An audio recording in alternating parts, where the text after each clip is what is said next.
atendimento. Nada a ver, não vão ser distribuídas senhas e a população tem que aguardar. Olha aí as imagens feitas agora há pouco, hoje de manhã, lá na Arena Pantanal, onde o centro de triagem começa a funcionar a partir de amanhã. Mato Grosso tem mais de 37 mil casos confirmados de Covid-19, Cuiabá 8.055 casos confirmados. Daqui a pouquinho a Geisiane Lemes vai trazer para a gente todas as informações sobre o coronavírus em Mato Grosso, no país e também em Cuiabá e em outros municípios. Vamos falar hoje também sobre fiscalização do toque de recolher. Você que já ouviu falar do toque de recolher, tem gente que já não está acreditando mais nesse toque de recolher, né? Daqui a pouquinho nós vamos falar com o secretário de Ordem Pública, Leovaldo Salles. Vamos saber dele sobre o que pode ser feito para fazer as pessoas respeitarem mais o toque de recolher, que foi estendido aí até o dia 3 do mês que vem. Então daqui a pouquinho esse é um dos temas aqui do programa. E como o coronavírus afeta quem tem doenças hepáticas. Nós estamos aí no Julho Amarelo, que é dedicado à prevenção da hepatite viral. Hoje nós vamos conversar com o médico Elton Hugo, que vai falar com a gente sobre esse tema. Doutor Elton, muito obrigado pela sua presença aqui no nosso programa. Daqui a pouco a gente vai falar sobre esse tema que é de fundamental importância. A informação é fundamental para você se prevenir contra doenças como a hepatite, por exemplo. Então, daqui a pouquinho o Dr. Elton vai falar tudo sobre esse tema com a gente aqui no programa. Agora são 11 horas, 1 minuto, 11h01. Geisiane Lemes, tudo bem? Bom dia. Bom dia, Luiz. Bom dia para você que acompanha o nosso programa. Tudo bem? Daqui a pouco eu trago as notícias, né, daqui de Mato Grosso com relação à Covid-19. Nós tivemos aí, nessas últimas 24 horas, um novo recorde de novas confirmações, Luiz. Recorde. A última vez que nós falamos aqui em números de casos confirmados foram em torno de 1.600 novas confirmações. E nessas últimas 24 horas, a Secretaria Estadual de Saúde divulgou, foram 1.756 novas confirmações de Covid-19, ou seja, é o número de pessoas que testaram positivo para Covid-19. Provavelmente já vinham sentindo alguns sintomas e acabaram aí contraindo a Covid-19.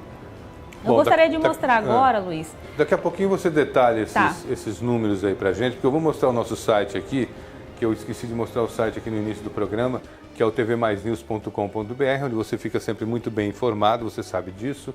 E o site está aqui, ó, o governo adquire 400 mil testes rápidos e paga até 11 vezes mais barato.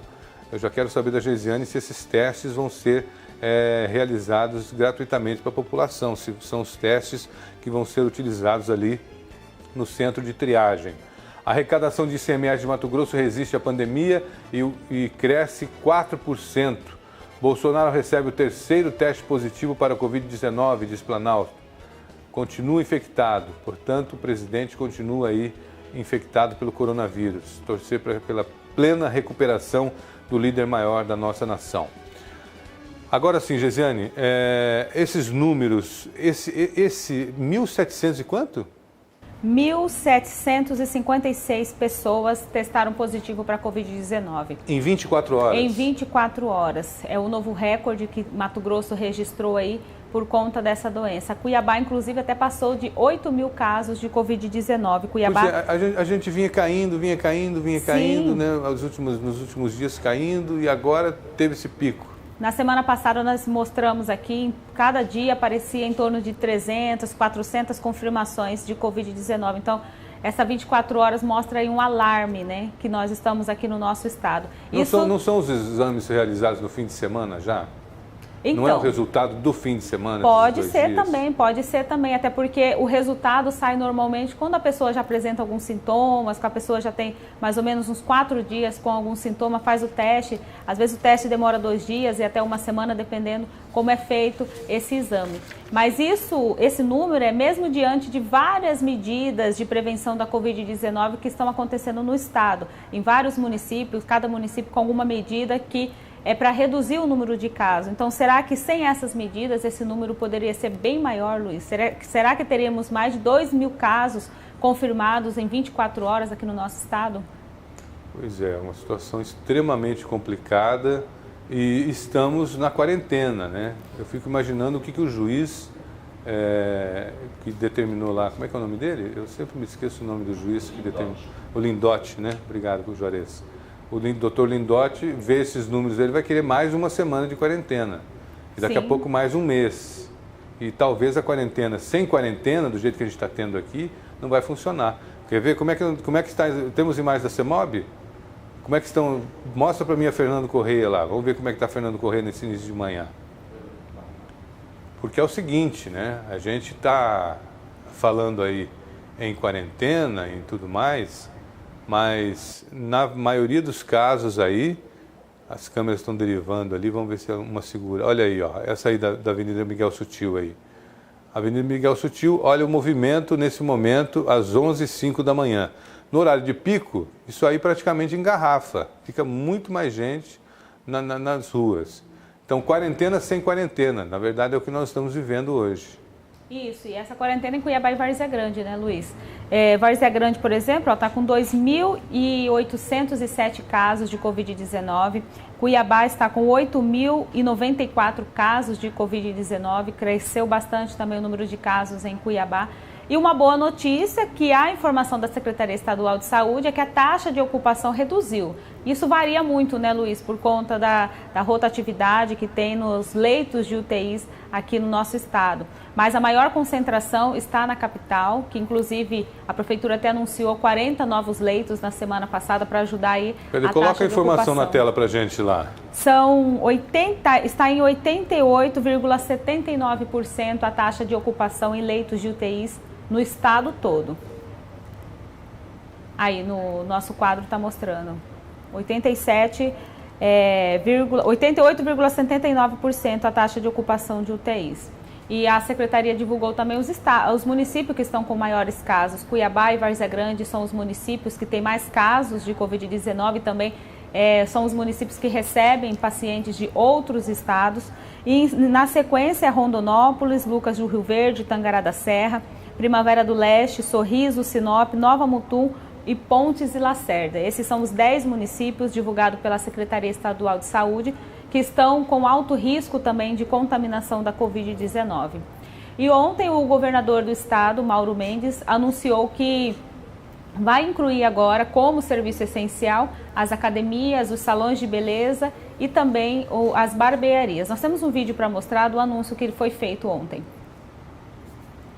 Academias, salões, barbearias, que o governo do estado do Mato Grosso, depois de ouvir aqui o secretário interino do Esporte e Cultura, Roberto Machado, e também várias reivindicações que chegaram até a mim, trazida pelos nossos deputados estaduais da base do governo, nós decidimos fazer uma alteração no decreto, que vai ser publicado aí nos próximos dias, provavelmente amanhã, onde a gente retira as academias e esse segmento de salões e barbearias das atividades essenciais, inclui ele as atividades essenciais conforme o decreto federal, e com isso eles poderão também, tomadas as devidas medidas de precaução, de higiene, distanciamento, ter as suas atividades. Lamentavelmente, o Covid-19 está perdurando por longo tempo e nós temos que reconhecer que temos que nos adaptar a esta nova realidade, tomar todas as medidas necessárias e tocar nossas vidas em frente. Por isso que, ouvindo então ao nosso secretário e a base na Assembleia, o governo está junto com a nossa Secretaria de Saúde, o secretário Gilberto Figueiredo, que pronunciou-se a favor, estamos mudando o decreto estadual para que vocês possam continuar a trabalhar. Bem, ainda conforme o documento, está incluso também como serviços essenciais os serviços de contabilidade. Esses serviços de contabilidade, muitas empresas já estão trabalhando de home office, mas ele vai entrar agora nesse decreto como serviço essencial. E também, Luiz, nós temos uma informação que amanhã começa a funcionar o centro de triagem da Covid-19, que foi montado na Arena Pantanal.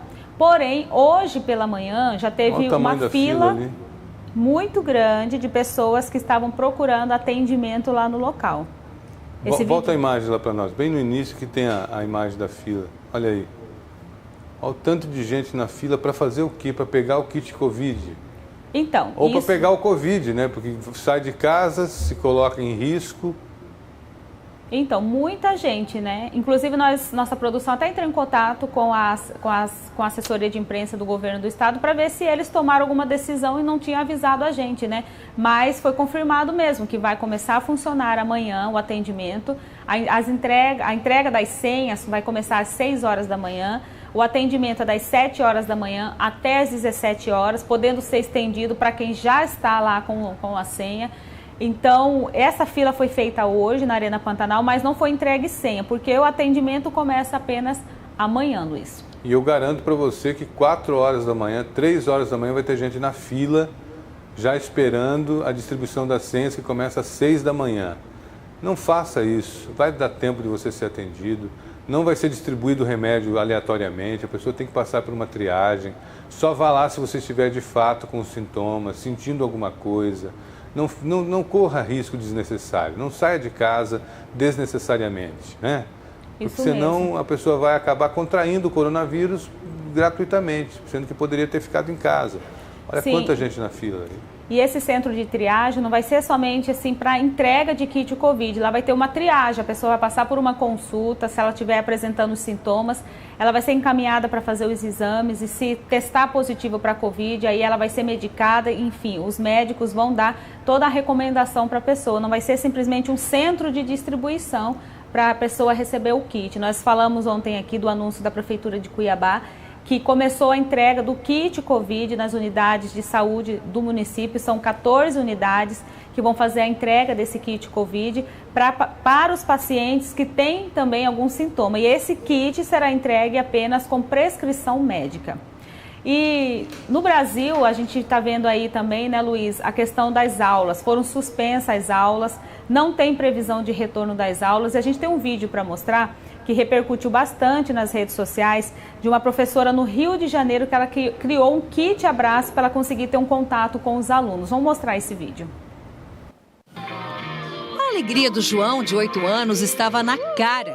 Ele não imaginava que num domingo, em plena quarentena, receberia uma visita tão especial. A professora coloca a máscara no rosto do menino, desenrola uma capa de proteção para todo o corpo, para só então trocar um longo e aconchegante abraço. O encantamento foi tanto que Jonatas, o irmão mais novo do João, também quis. Para adoçar o encontro, cada criança ganhou um saquinho de doces. Essa atitude dela foi bem impactante pra gente. A gente não esperava, assim, tanto amor. O gesto foi levado aos outros 43 alunos do 3º ano do ensino fundamental. As visitas foram acompanhadas por um carro de som que tocava músicas conhecidas das crianças.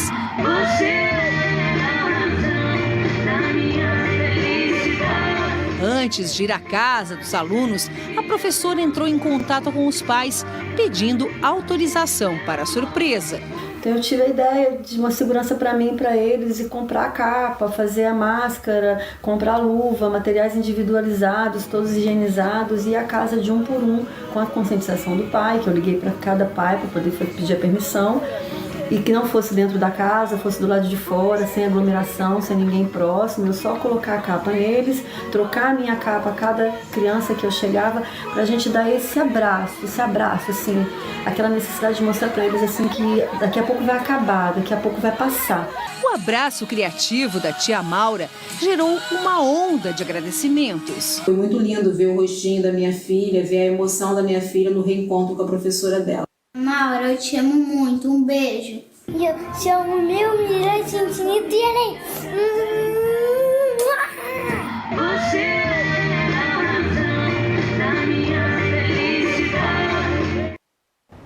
Que emoção, né? É uma estratégia aí que foi criada para a professora matar um pouco da saudade dos alunos, porque muitas aulas estão sendo realizadas por videoconferência, mas não é a mesma coisa, né, Luiz? Não muito é a mesma emocionante coisa. E uma estratégia aí de adaptação, né?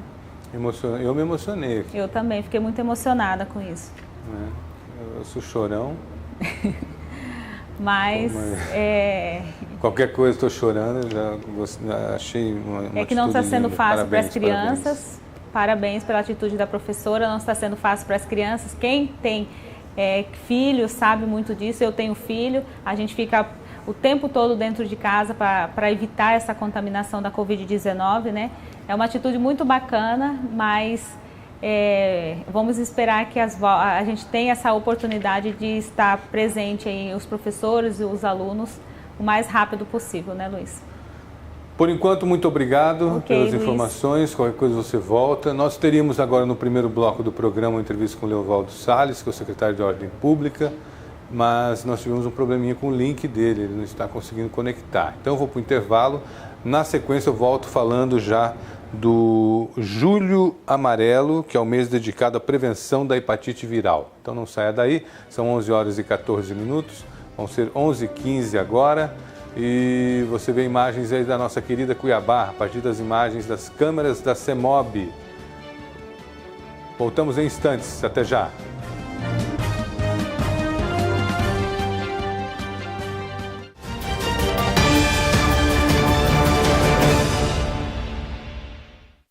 Em Cuiabá, a gente está enfrentando a Covid-19 com planejamento e muito trabalho. Logo no início, adotamos medidas restritivas e de isolamento social para achatar a curva de crescimento da doença, enquanto o sistema de saúde era preparado. Avançamos na proteção social e abrimos 135 novos leitos de UTI exclusivos para a Covid-19, no Hospital São Benedito e no Hospital de Referência Covid-19.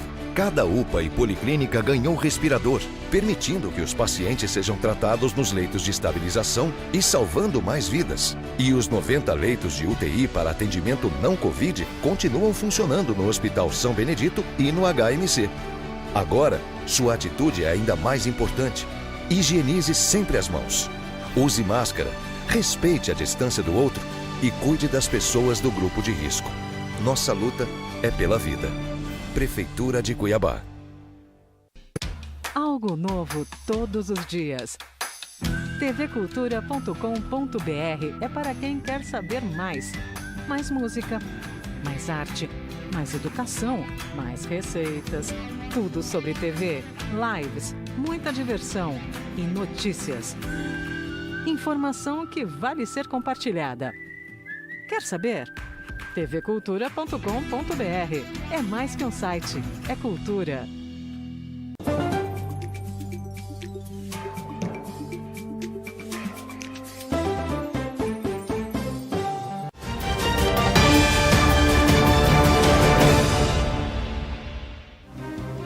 Estamos de volta, 11 horas e 17 minutos, 11h17. Você vê aí imagens da Avenida Miguel Sutil nesse momento. Ali no Parque Mãe Bonifácia, olha o movimento em plena quarentena. Eu tô ficando louco? Será que só eu que me incomodo com isso? Mas é aquela história, as pessoas estão saindo às ruas, elas precisam trabalhar, olha aí, ó. Ali, viaduto, ali no acesso ao Pedregal ali. Você vê que as pessoas estão na rua. Tá todo mundo precisando trabalhar, precisando de dinheiro, precisando cobrir as despesas. Não é, Juarez? Como é que você avalia esse movimento, essa movimentação toda aí na cidade? Bom dia. Bom dia, Fernando. Bom dia a todos. Realmente, a gente chegou à exaustão, né? Espera aí, só um minutinho que o microfone do Juarez está desligado. Talvez só ligar aí agora. Chegou o som lá? Liga para nós aí. Liga para nós que ele estava opinando já aí sobre esse tema. Funcionou aí? Funcionou? Vambora? Tá certinho aí? Certo. Agora deu certo. Então Como é que você vê aí isso? Então, Luiz, chegou a exaustão. Vamos nos cuidar. Olha, e hoje é um dia triste para mim. Eu perdi um primeiro amigo, assim, de convivência de criança. Sérgio Fernandes, sem nenhuma comorbidade. Sérgio Leite Fernandes, irmão do Jarbas. O Toninho você deve até conhecer. O Toninho vimos uma família que chegou primeiro que nós aqui de Dourados. Ele é alfaiate, quem não conhece Toninho Alfaiate. Fez terno aí para vários governadores de estado. Foi uma família também? Grande, da IUNE. Então, o Toninho faleceu também? Não, Toninho não, graças a Deus não. Estou linkando o Sérgio Fernandes, que era o menos conhecido da família, mas nossos pêsames à família. E vamos lá, vamos ter que... Mas assim, Luiz, trabalhar. Vamos cuidar da noite, vamos cuidar de festas. mas não tem mais jeito, não tem o quê, não tem nem justificativa mais. Mas você vê, nós estamos em plena, olha o movimento que a gente está mostrando aí, e nós estamos em plena quarentena, e aí tivemos 1.700 casos. Não está dando para entender mais nada, né? Mas, Luiz, assim, eu acho que está começando a imperar o bom senso. Eu tenho sentido as ações de governo do estado mais ajustadas um pouco, tipo, a prefeitura também percebendo que não é ficar em casa, é nos cuidarmos, o cuidado é individual, é de cada um. Volto no exemplo de todos nós aqui, estamos todos com saúde. Entendeu? O índice de morte pelo Covid é 6 ponto alguma coisa. Tem gente morrendo de outras comorbidades e o mundo não vai parar, não tem como. Então, eu acho que começa, já temos vacina, tipo, já em fase de testes, né, Luiz? Começa, então, a gente a enxergar uma luzinha no fim do túnel. Eu vi que hoje o governo deu um passo importante liberando as academias e os salões de beleza. Porém, o município agora precisa sinalizar positivamente, né? Porque não adianta o governo do estado coloca na lista das atividades essenciais, mas o município não libera. Então, o município agora tem que liberar, mas eu acho que é um grande passo. Goiás já está funcionando, outros estados, São Paulo já está funcionando. Existe, então, um parâmetro já de funcionamento, né, para as academias, principalmente, que é um setor que tem sofrido sobremaneira com a pandemia. Muitas academias já fecharam, muitas ainda vão fechar se perdurar essa proibição aí. Vamos aguardar. Daqui a pouquinho hoje tem boa notícia? Temos. Hoje nós vamos falar sobre PNHR, que é um Programa Nacional de Habitação Rural, e uma novidade no sistema de financiamento de casas e apartamentos urbanos também. Nós vamos falar da questão urbana e rural hoje, sobre novo formato de financiamento do governo federal. Bom, deixa eu entrevistar o Dr. Elton Hugo Maia Teixeira, médico, para falar um pouquinho sobre o Julho Amarelo. Bom dia, doutor, tudo bem? Um prazer recebê-lo aqui no nosso programa. Bom dia, Luiz. Um prazer estar com vocês aqui também. Obrigado pela atenção, por ter convidado a gente para participar com vocês aqui. Bom, vamos começar falando do Julho Amarelo. Como que ele funciona? Como é que é essa campanha? Na verdade, o Julho Amarelo é uma campanha nacional de combate e de prevenção às hepatites virais. É mais uma campanha de conscientização. Através nesse momento, infelizmente por conta da pandemia, através de vídeos instrutivos, de informações à população, para que a população possa se conscientizar da importância do diagnóstico precoce das hepatites virais, somente as hepatites que apresentam formas crônicas, como a hepatite B e C, e no combate dessas doenças. Especialmente porque, hoje em dia, a gente já tem, diferentemente de alguns anos atrás, a gente já tem um tratamento mais eficaz para essas doenças. Tá? Então, a pessoa ter uma hepatite B ou uma hepatite C hoje e ter um quadro grave, com agravamento, uma doença crônica, levando a cirrose, o câncer do fígado, realmente não é muito mais concebível, porque a gente já tem condições de tratar esse paciente precocemente. Doutor, é isso que eu ia perguntar. As hepatites hoje, elas têm cura? Porque eu estava vendo um número aqui que é preocupantíssimo. 638.814 casos confirmados de hepatite no Brasil. A hepatite hoje tem cura? Luiz, isso aí é um número global que envolve hepatites A, as hepatites virais de uma forma geral, A, B, C e D, que são as mais prevalentes, né? Mas é exatamente isso, é uma prevalência muito grande. A hepatite A tem uma característica de uma evolução muito mais benigna, é um quadro mais agudo, é um quadro relacionado, às vezes, muito à condição socioeconômica, deficiência de saneamento básico, por causa da transmissão dela. Já a hepatite B e C, elas são mais importantes, porque o impacto é muito maior, não só para a saúde do paciente, como o impacto socioeconômico. A gente hoje, os pacientes que têm hepatite B e C crônica e que não se tratam, eles provavelmente vão ter essa doença no auge da sua vida produtiva, com um impacto grande, retirando essa pessoa muitas vezes da vida e com um gasto em tratamento para esse paciente muito elevado. Então, o importante dessas doenças é o diagnóstico precoce. É o diagnóstico precoce daqueles pacientes que podem estar dentro do grupo de risco. Hoje em dia, para a hepatite C, por exemplo, todo mundo acima de 40 anos tem que obrigatoriamente tentar ser testado para ver se tem, porque a gente sabe que é essa faixa etária do paciente que tem o vírus. Os pacientes que têm, com portadores de hepatite B, aqueles que são de áreas endêmicas, aqueles que têm uma história de uso de droga injetável, a hepatite B é uma doença sexualmente transmissível, então aqueles pacientes que têm hábitos sexuais mais promíscuos, pacientes usuários de droga injetável, são todos de grupos que têm que ser testados, porque eles não só podem ter a doença, como ainda podem transmitir. Então, doutor Elton. Desculpa, eu não entendi. A transmissão da hepatite da A, da B e da C, como que ela acontece? A hepatite A é um vírus que ele é por contaminação de água, né, e de alimentos por dejetos fecais, e está relacionado diretamente a situações básicas de saneamento.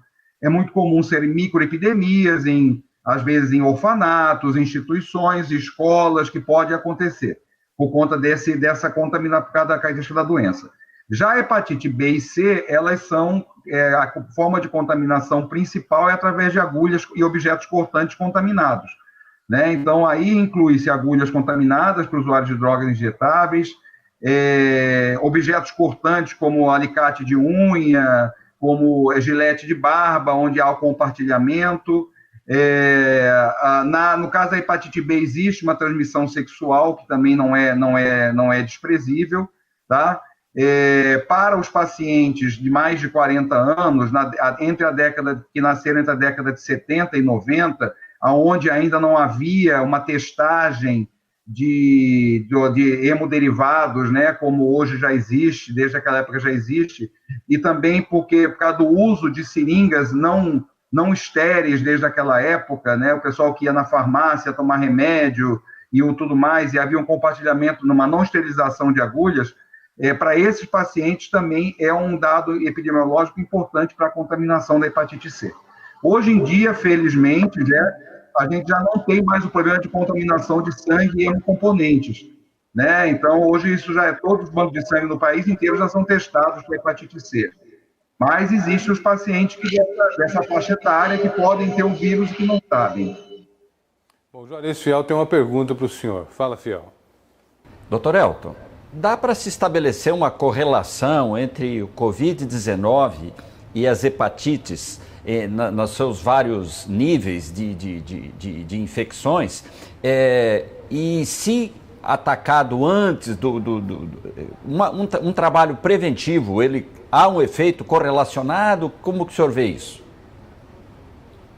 Na verdade, agora na pandemia, como em todas as doenças, o problema da pandemia do Covid é a falta de diagnóstico das outras doenças que são importantes, que as pessoas deixam de ir procurar o médico, deixam de comparecer nos consultórios, nos hospitais, exatamente quando tem doença. Quanto aos casos de hepatite em si, não vejo um impacto importante. Quando o paciente tem um quadro de hepatite aguda, esse paciente, obviamente, está passando mal, ele vai acabar procurando uma assistência médica, é mais simples. Principalmente no caso da hepatite A, que é a que tem mais caso agudo, a hepatite B também pode ter alguma coisa. O problema são as hepatites crônicas, e o problema maior são os pacientes que já têm uma doença hepática mais avançada por uma hepatite B ou C crônica, no caso, o paciente já pode ter um quadro de cirrose, e esse paciente, durante uma epidemia de Covid, por exemplo, se ele for acometido pela doença, ou por uso indiscriminado de medicamento, ele pode vir a descompensar uma doença que está lá silenciosa, no caso uma doença hepática, né, ou uma doença até que ele tem um diagnóstico e ele vira descompensar essa doença por conta dessa epidemia. Então, assim, no caso da epidemia do Covid, o que nós temos orientado aos pacientes que já têm diagnóstico de alguma doença hepática crônica, é que esses pacientes, ao primeiro sinal, que eles não deixem de procurar assistência médica. Por quê? Porque exatamente a gente quer evitar que o quadro evolua, né? Que o quadro evolua, não só o quadro da Covid evolua, como um quadro com uma descompensação hepática que pode comprometer a recuperação desse paciente de uma forma bem severa. E também para que evite o uso indiscriminado de medicamentos né, que estão sendo aí prescritos para essas patologias, que alguns deles podem realmente causar problema ao paciente que já tem uma doença hepática. Então, a nossa orientação sempre é que o paciente procure o médico para poder se orientar melhor. Doutor, como que o senhor avalia, como que nós estamos agindo com relação ao Covid, fazendo uma analogia do conhecimento que o senhor já tem sobre as hepatites? Você falou alguns minutos atrás, eu estava assistindo a reportagem, que realmente o que tem acontecido é que diante de uma doença como essa, onde os tratamentos existentes não são ainda uma unanimidade em termos de resposta, né, e aonde a gente sabe claramente que o fato de algumas medidas de prevenção terem um impacto muito positivo na taxa de contaminação, é óbvio que o deslocamento inescrupuloso das pessoas pela cidade, seus devidos cuidados, a aglomeração indevida que continua acontecendo, isso tudo tem um impacto muito grande na disseminação da doença. E quando a gente fala em disseminação, é óbvio que vai ter um impacto não só no número de casos que vão evoluir positivamente, como no número de casos que podem evoluir de uma forma mais grave. E na hora que esse número de casos mais graves acontece, há um impacto diretamente na assistência à saúde, né? Por causa da limitação que nós temos de leitos de internação, de leitos de UTI, etc. Então, a primeira medida realmente é a medida educacional da população, de evitar sair sem máscara, de evitar contaminação através de objetos, lavando bem as mãos, usando álcool gel, evitar aglomeração, entendeu? Evitar as comemorações familiares. Sabe-se hoje que a maior parte tem estudos mostrando que grande parte das contaminações ocorre no ambiente familiar. Aquela coisa que não é meu parente, não tem doença, não tem problema, né? E aí faz-se aquela festinha, aquela reunião familiar, não podemos deixar, que a gente entende, a gente compreende, mas a gente sabe que tem um problema sério nisso aí. E como vocês também já disseram, o próprio governador disse, o impacto econômico tem sido já muito importante. E daqui a pouco nossas medidas econômicas vão ser... A crise econômica vai ser muito pior para a saúde das pessoas do que a doença em si. As pessoas começam a morrer de outras doenças, por exemplo, por falta de diagnóstico, porque não querem ir ao hospital. Então, aquele paciente, por exemplo, que tem uma dor no peito, que é uma angina, ele deixa de ir ao hospital e daqui a pouco ele vai infartado, e aí já vai com uma lesão cardíaca maior, um quadro mais grave. Então, todos esses são fatores que precisam ser avaliados. Então, o que é importante é que as pessoas tenham consciência que o uso de máscara, que lavagem de mãos, que a falta a não aglomeração são medidas de um novo normal que a gente vai ter que adotar. A gente não vai poder realmente estar mais se confraternizando, né, e reunindo festas e tudo mais, como a gente tem visto muitas vezes até em locais onde está se decretado o isolamento mais restrito, né? Então, essa que é importante. Então, o impacto é isso. E porque não temos medicações eficazes realmente. E aquela história, né? Não ficar criando filas, né? Como o caso aí do centro de triagem aí hoje de manhã. Doutor, a hepatite ela atua no fígado apenas da pessoa? Quais são os sintomas da hepatite? Como é que a pessoa sabe que ela vai estar ou não com essa doença? Boa pergunta, Luiz. A hepatite viral aguda, qualquer hepatite viral aguda, ela se caracteriza como se fosse um quadro infeccioso, com um quadro de febre. No caso da hepatite, uma febre que não é muito alta, pode ser uma febre baixa, dor no corpo, pode ter um desconforto abdominal, pode ter um desconforto somente na região do fígado, que é na parte superior direita do abdômen, tá? Cansaço, desânimo e aparecimento dos olhos amarelos, que é a chamada icterícia. Olhos amarelos, urina escura. Esse é o quadro clássico da hepatite viral aguda, né? A hepatite viral crônica, no caso da hepatite B e C, ela cursa, e é esse o problema, ela cursa assintomática. Então, depois que o paciente se contamina com o vírus, ele não obrigatoriamente tem que ter um quadro agudo, ele pode simplesmente se contaminar, o vírus entrar no organismo e não fazer nada com ele e vai destruindo aos poucos o fígado dele. Então, esse paciente com hepatite viral crônica, ele é um paciente que passa anos e anos assintomático, uma média de 15 a 20 anos assintomático. Esse vírus, ele pode atacar esse fígado e vai causando uma inflamação crônica, e esse tecido hepático que é inflamado, ele morre normal, substituído por tecido de fibrose cicatricial que não tem função. Então, esse tecido hepático cicatricial, ele vai comprometendo a função hepática de uma forma geral. E aí evolui com um quadro de cirrose, que é o que a gente quer evitar. O paciente com cirrose, sim, ele passa a ter sintomas. Então, ele pode ter sintoma de barriga inchada, pernas inchadas, né, acúmulo de líquido na cavidade abdominal, que já é um sintoma de uma doença hepática avançada. Quando esse paciente não tem sintoma também de um câncer de fígado, né, que já é um quadro um pouco mais grave, que também está relacionado ao portador crônico da hepatite viral. As hepatites virais crônicas, por isso que é importante a testagem, né? Então, o paciente que faz o teste para ver se tem, ou ele é feito o diagnóstico fortuitamente diante de uns exames de rotina que o paciente faz, onde o médico solicita exames de função hepática e detecta alterações nessas enzimas hepáticas. Então, aí começa o diagnóstico da hepatite viral crônica. Então, o que a gente recomenda é, inicialmente, a testagem dos pacientes, somente aqueles que têm histórico para ser grupo de risco, né? E exames de rotina, que podem ser realizados a cada ano. Todo mundo vai no seu médico uma vez por ano, né, fazer o seu check-up e pede para o médico pedir alguns exames da função hepática para ver se há alguma alteração. Essa é a nossa orientação. Onde que a pessoa faz esse exame aqui em Cuiabá? Onde que procura? Os exames de testagem da hepatite B e C, principalmente, eles são disponíveis até em testes rápidos hoje que você faz com um sangue da ponta do dedo, tá? Postos de saúde que estão bem equipados da rede pública você pode fazer, qualquer laboratório isso pode ser feito, e a gente sempre tem aquela recomendação do paciente, se o paciente quer associar uma boa ação à testagem da hepatite, vai doar sangue. Se não tiver contraindicação para doar sangue, vá no banco de sangue, que ao momento que ele vai doar sangue, aquele sangue dele já é coletado e já é feita testagem para uma série de doenças infecciosas. Se o paciente estiver livre da hepatite, o sangue dele vai servir para alguém, ele vai ter feito uma boa ação. Se não tiver, ele vai sair de lá orientado para que seja feita, procurar um médico para poder fazer uma investigação melhor dessa alteração que deu.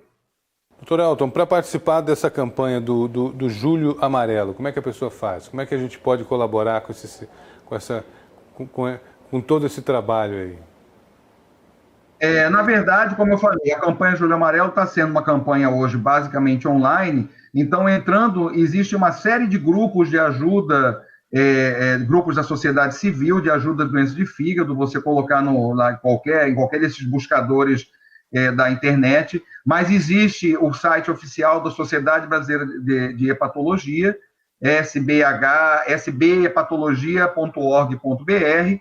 Existe o site também do Instituto Brasileiro de Fígado, só colocar lá também nesses buscadores que vai entrar, onde você tem uma série de cartilhas informativas, uma série de vídeos informativos sobre várias doenças hepáticas, tá? Existe também um site chamado Tudo Sobre Fígado, que também é um site que é um misto de sociedade civil com sociedade médica, onde também são colocados uma série de vídeos e informações sobre as doenças hepáticas e sobre a campanha Julho Amarelo. E hoje em dia, nas redes sociais, qualquer uma dessas instituições tem uma rede social, você pode digitar lá Sociedade de Hepatologia, Instituto Brasileiro de Fígado, Tudo Sobre Fígado, todos eles têm canal em Facebook, Instagram, e aí você lá também tem toda a inserção de todos esses vídeos sobre essas doenças hepáticas, sobre as hepatites virais especialmente, mas também sobre outras doenças hepáticas. Quem tem uma doença hepática já diagnosticada, uma hepatite já diagnosticada, pode ter comprometimentos ainda maiores com o coronavírus?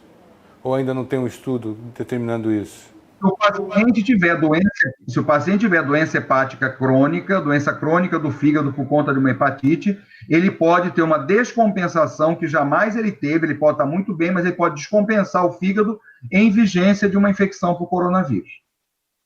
O senhor já tem atendido algum caso assim, nesse sentido?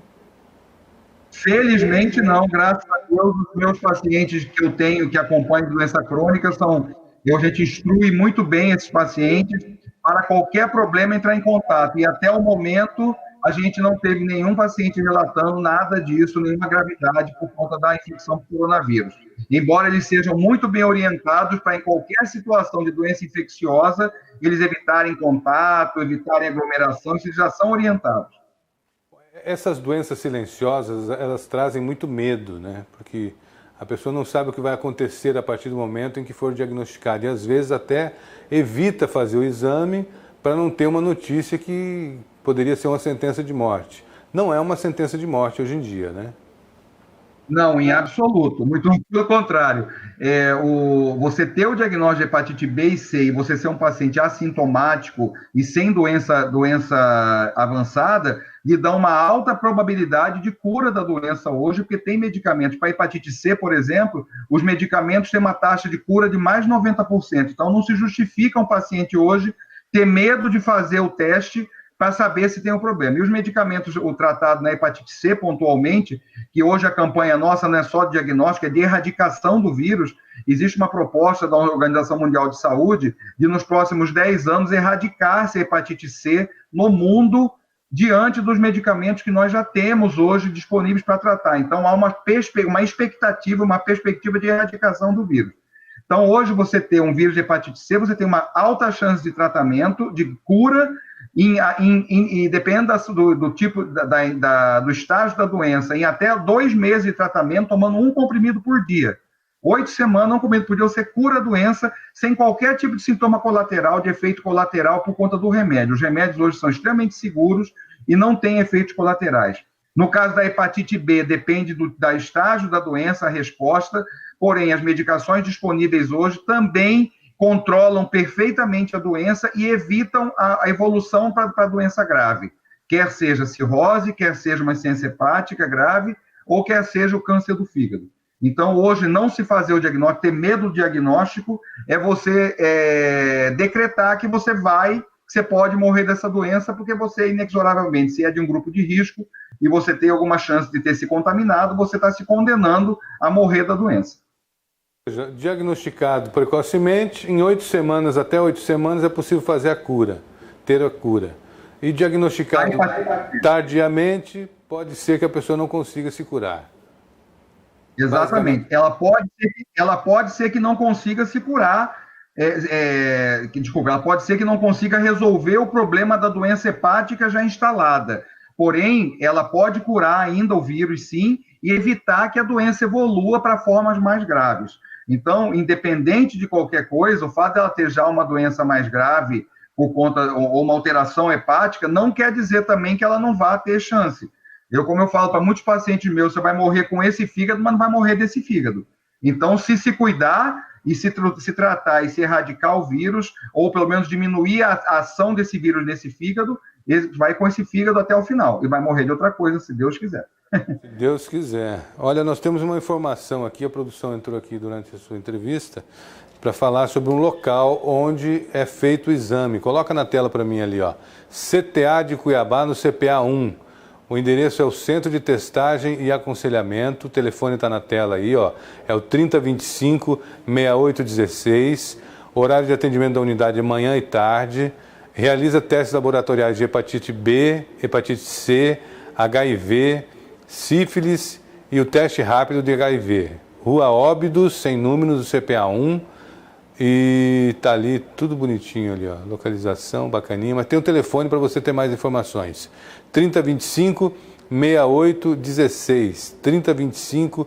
3025-6816. CTA de Cuiabá. Esse é um local onde possivelmente a testagem é gratuita, né? É gratuita, Diego? É gratuita. É, né? É. Gratuita lá, tá certo. Doutor, então, falta de teste, por falta de teste, a pessoa não morre mais, né? Com certeza. Quero agradecer demais a sua participação aqui no nosso programa, as informações... Luiz, deixa eu só te dizer, faltou uma informação importante. As medicações para hepatite B e C são disponibilizadas gratuitamente pelos... Elas não são medicamentos que o paciente vai ter que comprar, tá? Então, esse medo de tratar também não precisa... O remédio tem na rede pública, na República de Saúde, e é fornecido, o paciente só precisa ter o diagnóstico e ter o encaminhamento médico para isso. Outra coisa que eu ia perguntar, para fazer o exame, tem que ter encaminhamento médico? Na verdade, assim, nesse centro de testagem, provavelmente não precisa. Eu acho que ele é aberto e é voluntário para você fazer, tá? Aí, deve ser um teste rápido, provavelmente, que se vier positivo, o paciente vai, então, ser encaminhado para o médico para poder complementar a investigação. Confirmar se ele tem realmente ou não. Ali tem a Policlínica do Planalto também, tem um centro de testagem para hepatite B, apenas na Policlínica do Planalto. Eu achei que o teste já identificava todas as hepatites, não, né? Não, cada hepatite tem um teste específico. Olha o telefone da Policlínica do Planalto ali, coloca lá novamente para mim. 3616-2207.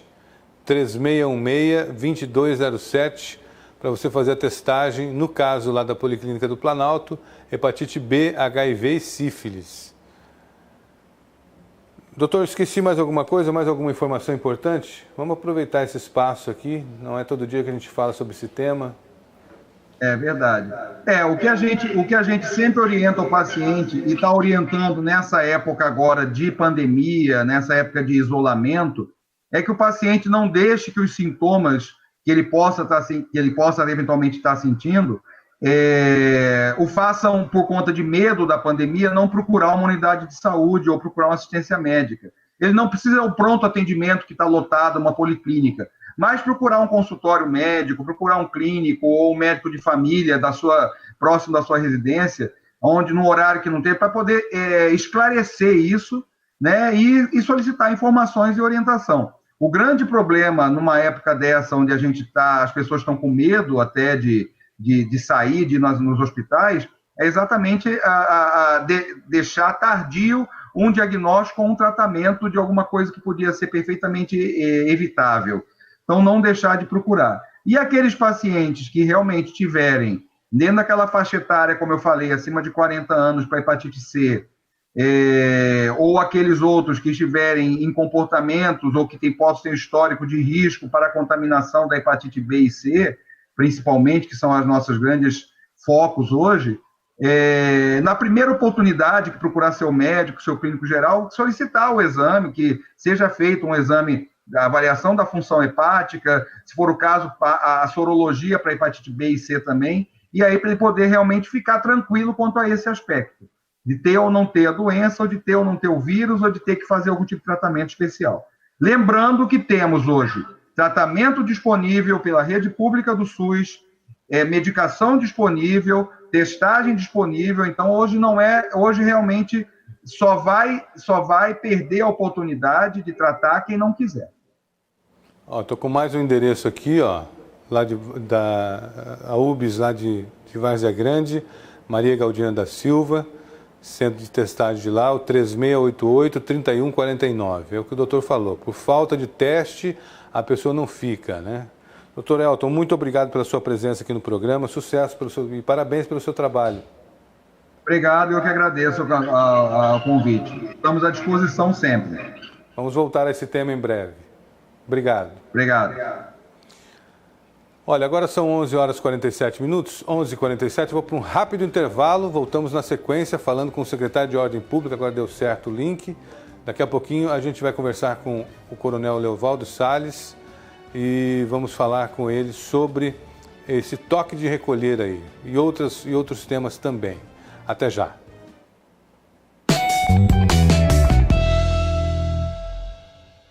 A circulação dos ventos de um sistema de alta pressão atmosférica vai persistir sobre a região centro-oeste do país nesta quarta-feira. Em todo o centro-oeste, incluindo Mato Grosso do Sul, Mato Grosso, Goiás e o Distrito Federal, a previsão é de sol forte, ar seco e nenhuma chuva. Em Mato Grosso do Sul, no sul de Mato Grosso e de Goiás, incluindo Cuiabá e Campo Grande, a umidade relativa do ar deve chegar em níveis entre 13% e 20% nas horas mais quentes do dia. Já nas demais áreas do centro-oeste, incluindo Goiânia e Brasília, a umidade relativa do ar deve chegar em níveis entre 21% e 30%. A mínima prevista em Brasília é de 14, a máxima é de 26 graus, mínima de 19, máxima de 32 graus em Campo Grande. Nos próximos dias tem pouca ou nenhuma chuva prevista para toda a região.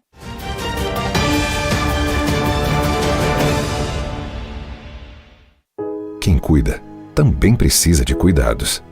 Em tempo de coronavírus, o risco, a pressão e o estresse aumentam muito para os nossos profissionais de saúde.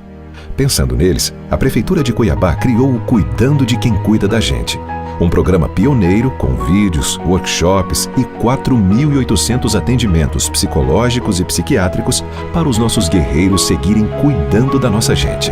Nossa luta é pela vida. Prefeitura de Cuiabá.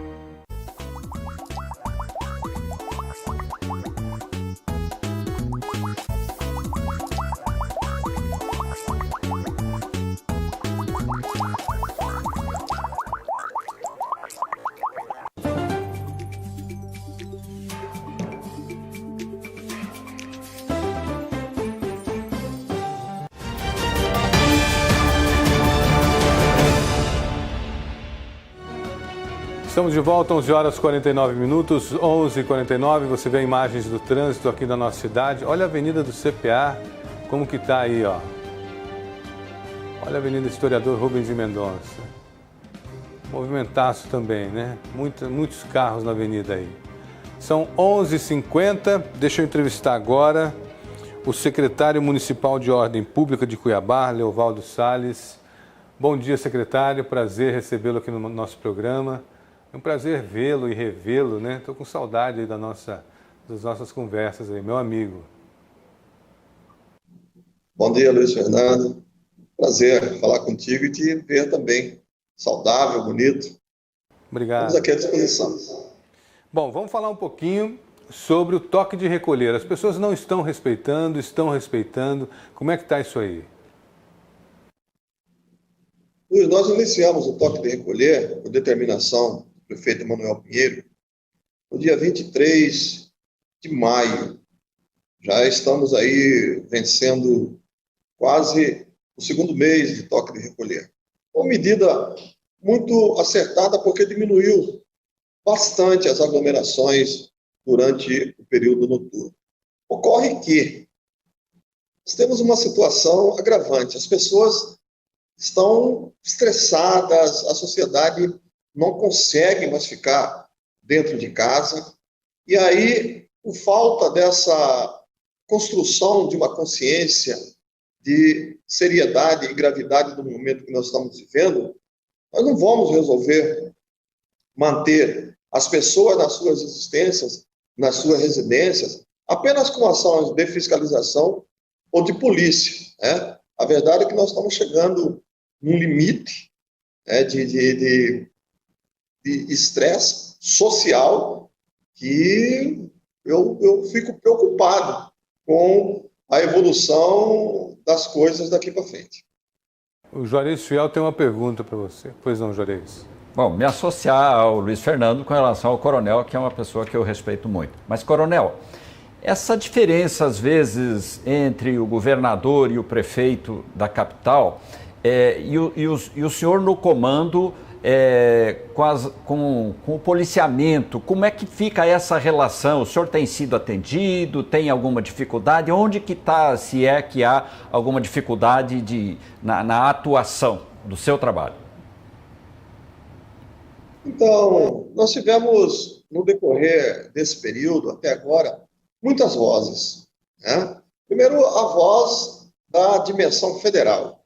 Tem um entendimento sobre medidas restritivas. Depois, o governo, né, também intervindo nessa questão, né, naquilo que o Estado pode influenciar.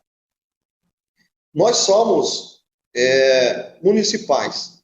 Então, o nosso foco é atender a restrições baixadas pelo prefeito Emanuel Pinheiro, né? E nessa multiplicidade de entendimentos e vozes, isso trouxe uma certa confusão para a sociedade, né? O que eu devo atender? Atendo o decreto federal, atendo o decreto estadual ou atendo os decretos, né, municipais? O nosso foco é exatamente fazer cumprir todas as restrições baixadas pelo prefeito Emanuel Pinheiro através de vários decretos. Felizmente, Eu digo felizmente porque nós tivemos alguns contratempos, ainda estamos tendo, por falta desse entendimento por parte de alguns da sociedade, e a gente até entende, né? Chegamos num nível de estresse altíssimo, né? Mas a maioria da sociedade entendeu, principalmente, né, com relação ao toque de recolher, às atividades não essenciais. Tivemos já um período muito melhor, né, onde o isolamento social em Cuiabá chegou num percentual acima de 60%. Hoje nós estamos beirando 38%, 40%, exatamente por força dessa interpretação, dessa multiplicidade de interpretações que trouxe uma certa confusão na sociedade. Mas assim, coronel, só para encerrar aqui, Luiz, tipo, polícia militar da guarida acompanha quando o senhor precisa fazer uma intervenção mais contundente lá na ponta, nos bairros, como que é isso? Nós criamos, o prefeito Manuel Pinheiro criou uma força-tarefa. Dentro dessa força-tarefa, ou melhor, o prefeito criou um comitê de enfrentamento à disseminação do novo coronavírus. Dentro desse comitê, estabeleceu-se uma força-tarefa. Essa força-tarefa é composta por 3 secretarias, sob a coordenação da Secretaria de Ordem Pública. Fazem parte dessa força-tarefa, que tem a responsabilidade de fiscalizar as medidas restritivas na capital, as secretarias de Mobilidade Urbana, Meio Ambiente e Secretaria de Ordem Pública. Né? Então, nós criamos aqui um planejamento, todo elaborado, temos cumprido esse planejamento. Nós temos, por força de um termo de cooperação com a Polícia Militar, nós empregamos os policiais nas suas horas de folga, e essa hora trabalhada é remunerada. Então, eu defini juntamente aqui com os meus secretários adjuntos, meus diretores, que toda ação fiscal, toda intervenção fiscal, ela é acompanhada pela força policial, uma força institucional, para fazer valer a autoridade do fiscal e também, fazer valer o exercício do poder de polícia do município. Secretário, eu quero agradecer demais a sua participação aqui. A fiscalização continua, né? A fiscalização continua, com o mesmo ânimo. Nós temos a convicção, Luiz, de que nós não vamos trazer um isolamento social a nível de 100%. Isso aí é absolutamente fora de cogitação. Mas aquilo que é possível nós fazermos, porque entendemos que o que nós estamos fazendo preserva a saúde e protege vidas, nós vamos fazer na medida das nossas possibilidades. Parabéns pelo trabalho realizado. Muito obrigado pela presença aqui no programa. Obrigado, sempre à disposição. Obrigado, sucesso. Sucesso e conte com a gente também. Leovaldo Salles, secretário de Ordem Pública de Cuiabá. Juarez, dá tempo para a boa notícia do dia, mais rápido. Então, Luiz Fernando, essa é uma notícia assim que eu falo de cadeira. Tipo, eu já vivi essas questões, que é o Programa Nacional de Habitação Rural. É um programa de lá de 2006, juntamente com Minha Casa Minha Vida, e que nunca se efetivou, na verdade, na ponta, nos assentamentos, nesse entorno, nos bairros de Cuiabá, por exemplo, com Pedra 90, Chapada dos Guimarães. Esses municípios do entorno sempre lutaram para se ter uma propriedade rural e nunca foi possível, porque há uma diferença, Luiz Fernando. Você fazer 100 casas, uma ao lado da outra, e quando você chega numa comunidade lá, uma casa 5 quilômetros, outra 10 quilômetros, então agora, com a portaria número 97, as coisas podem mudar. E aí a gente vai detalhando aqui para os nossos trabalhadores rurais. Vamos detalhar amanhã? Vamos sim. Vamos detalhar amanhã. 11h58, nós vamos ficando por aqui. Agradecendo a audiência, obrigado Juarez, obrigado a todos que acompanharam o nosso programa até aqui. Eu vou encerrar hoje com o Edu Santos, 2 Enganos, e voltamos amanhã, se Deus quiser, a partir das 11 horas da manhã com mais Mais Notícias. Um bom dia a todos, uma boa tarde e até lá. Tô ficando com alguém que terminou faz pouco tempo, que ainda guarda sentimento.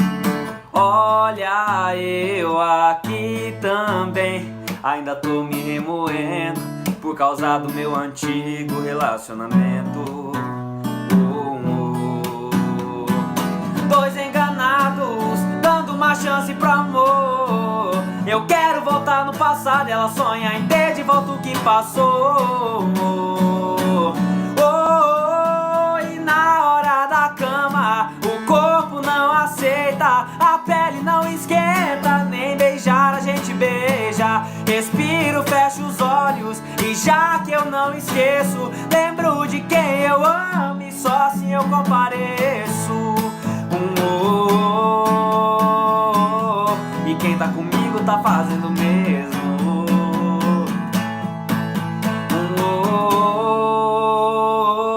E quem tá comigo tá fazendo o mesmo. Dois enganados.